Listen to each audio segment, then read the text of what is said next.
A father was exploring an underwater sinkhole with his 15-year-old son, but in the next second, the boy watched as his strangely behaving father sank to the bottom. The panicked teenager swam desperately toward the exit, but tragically, he also collapsed not far from the opening. 3 years later, two recognized diving experts arrived to take on the challenge. They brought top-of-the-line gear and made the most meticulous plans, but after diving in, they too never returned. When their bodies were discovered, the sight made even the recovery team gasp in horror. Since then, divers have continued to lose their lives here one after another. This is the story of the serial fatalities at Eagle's Nest Sinkhole. Eagle's Nest Sinkhole is located in a wildlife refuge near the Gulf of Mexico in Florida. From the surface, it looks like nothing more than a murky pond filled with mosquitoes and ticks, but in reality, it is the Mount Everest of the cave diving world. At the center of the pond floor, about 13 meters down, two narrow vertical shafts are hidden. At the end of these shafts lies only boundless darkness. This is a massive chamber known as the main ballroom. Divers who enter feel as if they are in an entirely different world. It is enchanting, magnificent, and fraught with danger.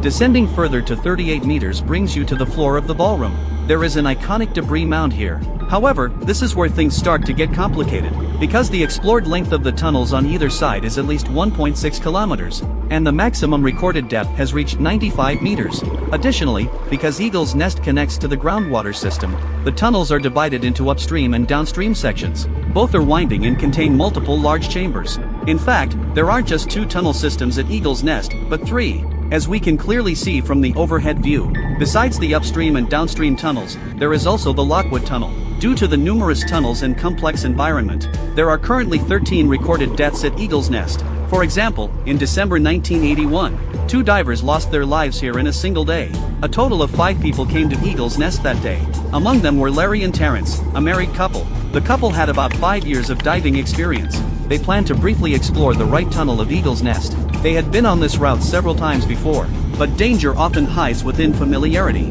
While diving deep into the tunnel, Larry signaled to ask about Terrence's status. Terrence gave him an OK sign, and placed her hand on her husband's tank rack. However, before long, Larry suddenly felt Terrence's hand slip away. When Larry turned around, he found Terrence floating motionless in the water. Her regulator had fallen out of her mouth. Larry turned back immediately, trying to put the regulator back into his wife's mouth, but she was completely unconscious. In the resistance of the deep water and the ensuing panic, he was unable to hold on to Terrence. In despair and with limited air, Larry had no choice but to leave his wife and ascend alone to seek help. When he swam back above the main chamber, he found Jim Benz, who was taking photos at a depth of 21 meters. By a twist of fate, Jim was not only a certified diving instructor, but also a rescue diver. Seeing Larry signal for help, Jim did not hesitate. He quickly dove into the dark, deep waters. However, Jim never came back. Later, the rescue team found Jim's body at a depth of about 76 meters. Terrence's body was not found until they reached a deeper depth of 81 meters. It was later confirmed that Terrence was using standard compressed air at such extreme depth and high pressure. She most likely suffered from nitrogen narcosis, causing her to lose consciousness completely underwater. As for Jim, who rushed down to save her, he had no plan for a deep dive. Carrying only a single tank of standard air, he likely ran out of air during the descent, or suffered from nitrogen narcosis himself. Even more tragic, Jim's double tanks were left on the shore at the time. Had he taken them, the outcome might have been different, yet this lesson, paid for with lives, was not taken seriously enough. 9 years later, the second tragedy at Eagle's Nest unfolded. The protagonist of this tragedy was 29-year-old Brent Potts. He was an open-water diving instructor, but had very little experience in cave diving. In August 1990, a 7-person team including Brent arrived at the sinkhole.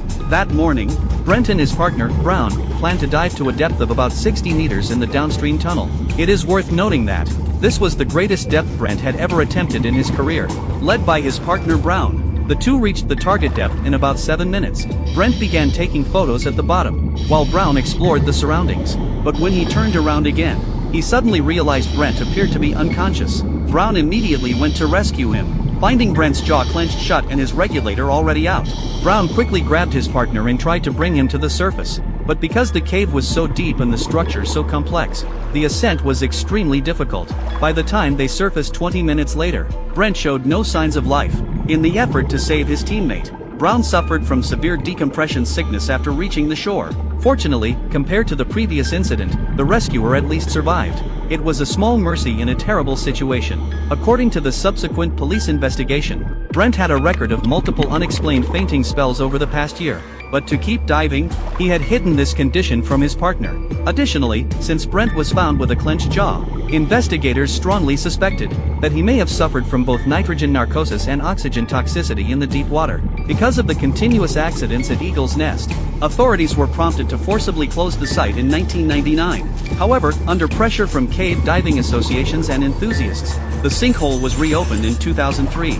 Yet just 1 year later, tragedy struck again. At 1 p.m. on June 12, 2004, 3 divers arrived excitedly at the newly reopened Eagle's Nest. Among them, 36-year-old John Robinson and 44-year-old Craig Simon were both experienced professional divers with full cave certifications. Their plan was for John and Craig to dive while the third person stood by on shore for support.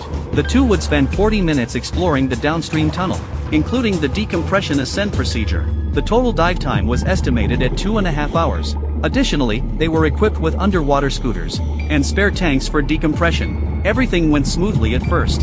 The two entered the pond, passed through the tunnel, reached the massive ballroom, and continued their descent along the left side.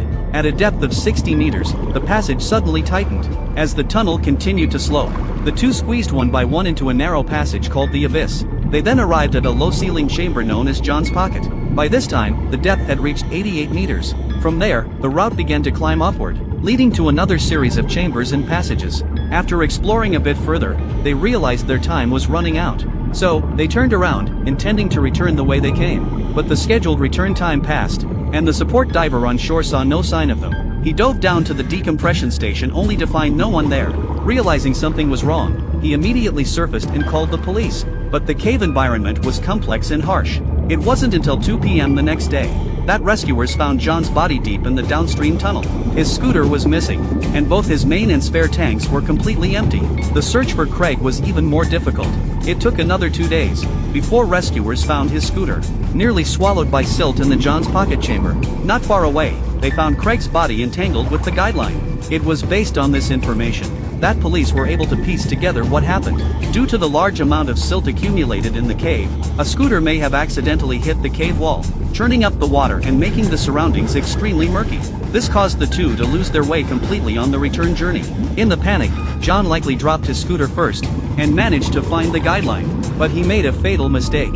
The direction he followed along the line was not toward the exit, but deeper into the cave. This explains why his body was found at a greater depth, with his head still pointing inward. Craig likely faced a similar ordeal, although he was heading in the right direction. Being in a narrow chamber with a scooter, he unfortunately became entangled in the line and could not break free. In his struggle, as his air ran out, his life faded into the darkness. However, the tragedies at Eagle's Nest did not stop there. 5 years later, in 2009, 2 divers, Woodall and Snowden, traveled to Orlando, Florida, for a diving equipment trade show.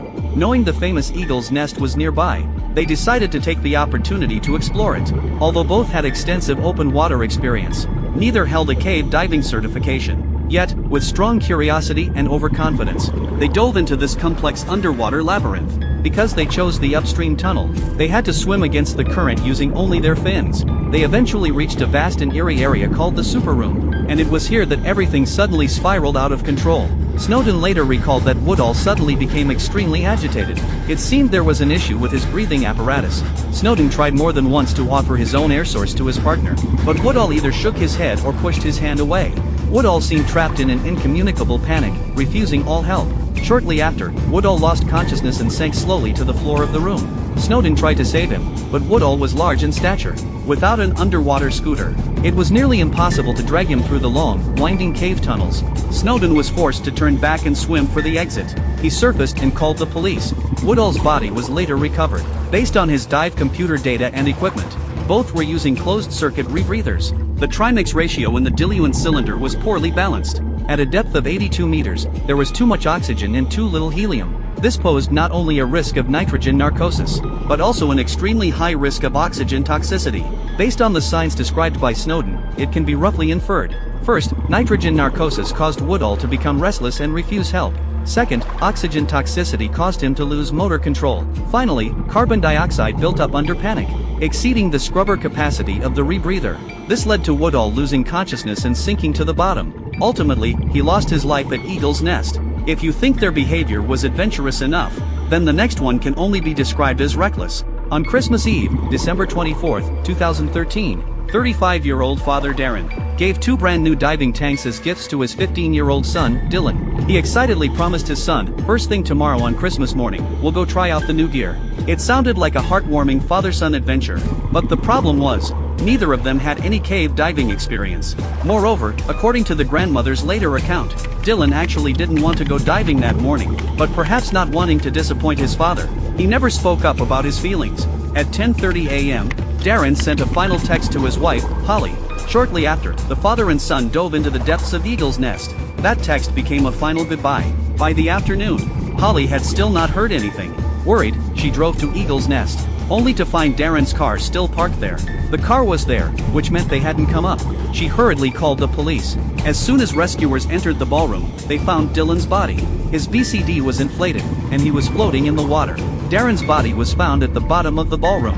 Both of their tanks were completely empty. Their gauges showed they had reached a maximum depth of about 70 meters. Considering they were using standard air tanks, this was an incredibly dangerous operation. They likely hadn't planned for a long deep dive, but once past 30 meters, breathing standard air makes a diver increasingly intoxicated. In this state, both lost track of time. By the time they realized it, their gas was almost gone. Investigations suggested that Dylan likely ran out of air first on the return journey. Darren appeared to have given his own regulator to his son, and the situation deteriorated rapidly. Once both ran out of air, Darren lost consciousness completely and sank to the debris mound at the bottom. Dylan spit out the regulator and inflated his BCD, trying to reach the spare tanks in one breath. Although he tried with all his might, he lost consciousness less than 2 meters away from the cylinders. It's clear that entering a cave without professional training is tantamount to suicide, and even for elite divers, absolute safety is never guaranteed. For instance, the following case is perhaps the most baffling and technically complex in the history of Eagle's Nest. On October 15, 2016, 3 divers arrived at the sinkhole. Among them, Chris and Patrick were not just experienced, they were in the top 1% of elite divers. Both had extensive experience in ocean and cave diving. Naturally, their preparations were thorough. Each had a top-tier CCR system, including 2 slim, small cylinders, to prevent issues with the main system. Each also carried 2 large-capacity side-mount tanks as primary backups, and in case the primary backups failed, they were equipped with an 80 cubic foot emergency bailout bottle. In addition, Chris and Patrick had entered the water a day early to stage decompression tanks at various depths. They each had a DPV, and towed an extra one as a spare. On shore, support diver Justin was waiting to assist. From any perspective, this comprehensive plan had mitigated every possible risk. At 2 p.m., the 3 officially dove into Eagle's Nest. After saying goodbye, the less experienced Justin stayed above the main chamber, while Chris and Patrick swam into the depths. According to the plan, they would spend about an hour exploring from the upstream to the downstream tunnels. However, when the scheduled time arrived, Justin, in the water, saw no sign of the pair decompressing. After that, Justin dove down to check every half hour. He continued until 6 p.m., but his teammates were still missing. Realizing the gravity of the situation, he immediately called for help. At 11 p.m. that night, the first rescue team dove into the pitch-black water. They found the spare tanks Chris and Patrick had staged, but none of them had been used. The team first searched the upstream tunnel but found nothing. Then they finished searching the Lockwood Tunnel, still with no results. At 3:45 a.m., a second rescue team shifted the search downstream. Soon, rescuers found both bodies above the narrow abyss passage. But the scene was incredibly bizarre, even to seasoned diving experts. First, Chris appeared to be wearing his CCR normally, but both primary backup tanks were empty, and the breathing hoses were pulled out and exposed. A dead scooter was abandoned on the floor. The most confusing part was Patrick. His CCR and all his tanks were gone. He wore only his dry suit, mask, and fins. Being positively buoyant, he was floating against the cave ceiling. Not far away was an unused emergency bailout set. Even stranger, the rest of their equipment was found deeper in the Room of Dreams. To be precise, it was found at the entrance of the narrow tunnel leading from the Room of Dreams to the Revelation Space. The Revelation Space had only been first explored in 2012, because it was relatively new. Most Eagle's Nest maps did not include it. The 2 remaining scooters, and Patrick's CCR, were abandoned at the entrance to Revelation Space. What was baffling was that the CCR was fully functional, and there was even a full, large backup tank right next to it. Exactly how they died, no one could say for certain at first. It wasn't until their dive computer data was analyzed, along with an in-depth analysis from the NSSCDS, that this twisted tragedy could be reconstructed. It turns out that after about 43 minutes, they had reached the Room of Dreams in the downstream tunnel. On a whim, they decided to explore the Revelation space, where they had never been, but this passage was far narrower than the abyss, contained more silt, and the water was more easily silted out. Data showed that at the 49-minute mark, they tried to enter Revelation space, but they backed out at 52 minutes. In other words, their first attempt failed. A second attempt began at 58 minutes and ended at 61 minutes. At this point, one of them stopped using their CCR. It's likely Patrick got stuck while entering the passage, forcing him to remove his bulky rebreather in tank configuration to try and squeeze through light. However, losing all his weight and breathing equipment made his descent extremely difficult. His partner, Chris, went to help, sharing his own backup gas with Patrick.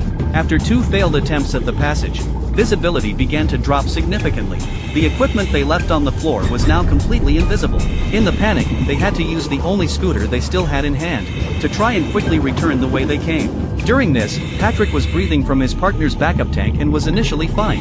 However, at the 83-minute mark, Chris's CCR recorded an abnormal spike in oxygen partial pressure. This meant his breathing had become extremely heavy. It suggests one of them ran into trouble while crossing the abyss, and the other did not abandon his teammate but tried to rescue him. Although both eventually made it out of the abyss, it cost them too much time and gas. In the end, both died from gas exhaustion on the way back. This accident also proved that even for experts, when facing an environment as complex and extreme as Eagle's Nest, the margin for error is nearly zero. Yet the tragedies of elite divers failed to stop those who followed. Just over 2 months later, tragedy struck once again. At 10 a.m. on January 8, 2017, 55-year-old Charles Odom and 3 companions arrived at Eagle's Nest. Odom was not a veteran cave diver. He only started diving in 2015. And had only recently earned his cave certification. He had tried to obtain more advanced cave certifications but was unsuccessful. Their plan this time was not complex. Dive to the bottom of the ballroom and then turn back. The goal was to practice decompression stops during the ascent. However, just as they were preparing to enter the water, teammate Evan's gear malfunctioned, and he decided to stay on shore. The rest of the team continued the dive as planned. They reached the ballroom without issue, and explored near the debris mound for a while before preparing to return. However, on the way back, his teammates suddenly heard a choking sound coming from Odom's CCR. Odom signaled to his companions and switched to his backup open-circuit regulator. But a moment later, his body went limp and he lost consciousness. Teammates Lula and Jones immediately went to his aid, trying to keep the regulator in his mouth while bringing him up. But since the two had just come up from deep water, they had to manage their own decompression obligations while rescuing him. Fortunately, Evan on the shore noticed something wrong on the surface. He quickly jumped in, dragged Odom to shore, and attempted CPR. But Odom was cold and foaming at the mouth, with no breath or pulse. Emergency personnel who arrived later pronounced him dead. The police later listed the cause of death as drowning. Clearly, this was not the immediate cause of the accident. Inspection showed his breathing apparatus was fully functional, and autopsy results revealed Odom suffered from atherosclerosis. Investigators suspected he likely had a sudden heart attack underwater, and drowned after losing consciousness. But as the investigation deepened, it was discovered that Odom's training and certification had actually taken place at Eagle's Nest. This meant he had entered Eagle's Nest multiple times without proper qualification. As a result, his instructor's credentials were later revoked for failing to follow regulations. In a similar vein, a similar tragedy unfolded a year later. On January 20, 2018, 53-year-old diver Devin and his friend Greg came to Eagle's Nest. Both held cave certifications and had extensive experience. They planned to dive to about 21 meters, the upper section of the ballroom. Given their background, this depth should have been well within safety limits. However, shortly after they entered the dark main chamber, Devin went limp in the water, as if losing consciousness instantly. Rescuers arrived quickly, but Devin showed no signs of life. According to the Hernando County Sheriff's Office, Devin likely suffered a sudden medical emergency shortly after entering the chamber. Up to that point, 12 lives had been swallowed by Eagle's Nest. On July 18, 2018, that number was updated once again. Around 3 p.m., 20-year-old Saeed and 5 companions arrived at the sinkhole. This group of energetic, adventure-loving young divers spent several hours freediving at the site that day. Freediving involves going down without tanks, descending on a single breath. It is a massive test of one's physical and psychological limits. The turning point came before the final dive. Saeed told his friends he wanted to challenge his breath hold limit, to see how long he could stay underwater on a single breath. For safety, he entered the water with his partner, Jacob Fernandez. They passed through the narrow chimney and reached the ballroom. After reaching a depth of about 24 meters, Jacob, running low on breath, surfaced first. The maximum depth Saeed reached is unknown. The only certainty is that he never returned. His panicked friends searched repeatedly without success, and called the police at 6:51 p.m. It wasn't until the next day that the rescue team found Saeed's body at a depth of about 46 meters. This depth far exceeds the safety limits for recreational freediving. It was later inferred that, likely shortly after Jacob surfaced, Saeed also began his ascent. However, in the dim main chamber, he couldn't find the shaft entrance, and instead swam into the cave ceiling. Finally, after reaching his physical limit, he lost any chance of survival. Following this accident, officials strictly prohibited entering Eagle's Nest for freediving. They also further clarified the minimum qualifications and safety standards required for entry. The Grim Reaper warning sign at the bottom of the ballroom has stood quietly since the 1990s, yet it has never stopped the steady stream of victims. Perhaps only on the day Eagle's Nest is permanently closed will the list of casualties truly stop growing.